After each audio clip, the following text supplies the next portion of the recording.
You're sitting there staring at your pipeline like it's going to tell you the future. There's 6 figures worth of maybe work sitting there. Your team's already maxed out, and you're stuck in what feels like the worst game of would you rather.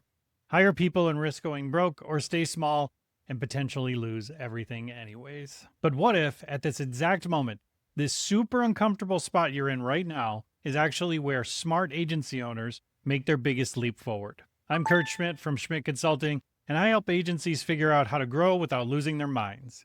And if you're feeling like you're playing Jenga with your team right now, you're not alone. So let's talk about how to handle this without making expensive mistakes. Many agency owners approach this like a psychic. Should I hire? Should I wait? Will these projects actually close? But successful agencies don't try to predict the future. They prepare for multiple scenarios. I've been in this exact spot myself. A few years back, I had way more potential work than I could handle, all sitting in a maybe we'll sign status. Instead of panic hiring and crossing my fingers, I had to get strategic about it. I built what I started calling my 3C system: core, contractors, and collaborators. My core focus stayed on the high-value strategic work. I brought in trusted contractors for the execution pieces, and I collaborated with other consultants for anything outside my wheelhouse. When those projects started closing, and most all of them did, I was ready. No scrambling, no all-nighters, no burnout. And that's thinking ahead instead of just reacting. Before you make any big moves, you need to get honest about 3 things. First, what's your real close rate? And I mean really calculate this.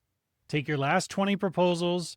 How many actually turned into signed contracts? Most agencies think they are close to 60%. The reality? It's usually closer to 30. Don't just guess. Look at your actual numbers. If you sent out 10 proposals last quarter and only 3 became projects, your close rate is 30%. Not 50, not it depends, 30.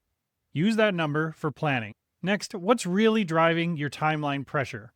This is where you need to dig deeper with each client. That ASAP request, is it because their current solution is broken and costing them money every day? Or is it because their boss asked them to get quotes and they want to look responsive? When I started asking clients, what happens if this project starts in 6 weeks instead of 2? I was shocked at how often the answer was, oh, that's actually fine. We just wanted to get the ball rolling. And then next, how much revenue can you actually afford to lose? If you turn down half of those pending projects because you can't deliver them properly, what's that going to cost you? Now, compare that cost to the hiring of 2 people for 6 months if the projects don't close. Sometimes losing revenue is actually cheaper than gambling on payroll. These aren't just questions, they're your decision-making foundation. And once you've got those numbers straight, you've got way more options than just hire or die.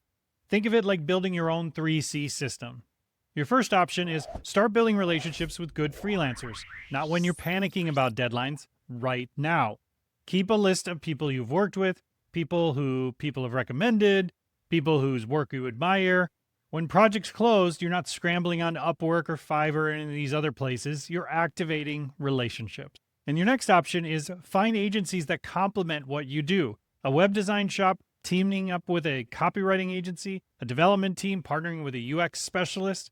I've seen this work really well when both agencies commit to referring overflow work to each other. Both stay busy and neither drowns. The next option is use conditional hiring. Be upfront from the job posting. Full-time role contingent on project confirmations expected within the next 30 days. Then in interviews, explain exactly what that means. We have 3 projects with final approval that could create this role. If they close, you could start as soon as we can onboard you. If not, we'd love to start project work and build towards full-time as more work comes in. Quality candidates appreciate knowing the real situation up front. And option 3, use conditional hiring for the core team. Be upfront in the job posting. Full-time role contingent on project confirmations, and we expect those within 30 days. Then in interviews, explain exactly what that means. We have 3 projects on final approval that would create this role. If they close, you can start full-time as soon as we can onboard you. If not, we'd love to start with project work and then build towards a full-time role as more work comes in. Quality candidates will appreciate knowing the real situation up front. And option 4 is test with project-based contracts. Bring in people for specific projects before committing to full-time. It's like a trial run for both of you. If the work flows well, then more projects can close and you can convert them to full-time. If not, you also haven't overcommitted. The key is to having multiple ways to scale up without betting the farm on guesswork. And can we talk about client pressure for a second? I used to fall into this trap all the time. I'd promise crazy timelines because I was terrified of losing the work. Then I'd stress myself out trying to deliver the impossible. Eventually, I learned to flip the script completely. Instead of saying, yes, I can rush this, I started saying, I can deliver exactly what you need, and to do it right, it'll take 6 weeks, so let me show you why. I'd walk them through my process, explain how proper planning prevents expensive do-overs, show how quality work saves money long-term. Sure, I lost some prospects and the ones who just wanted cheap and fast, but the clients who stayed, they valued quality work and were willing to pay for it.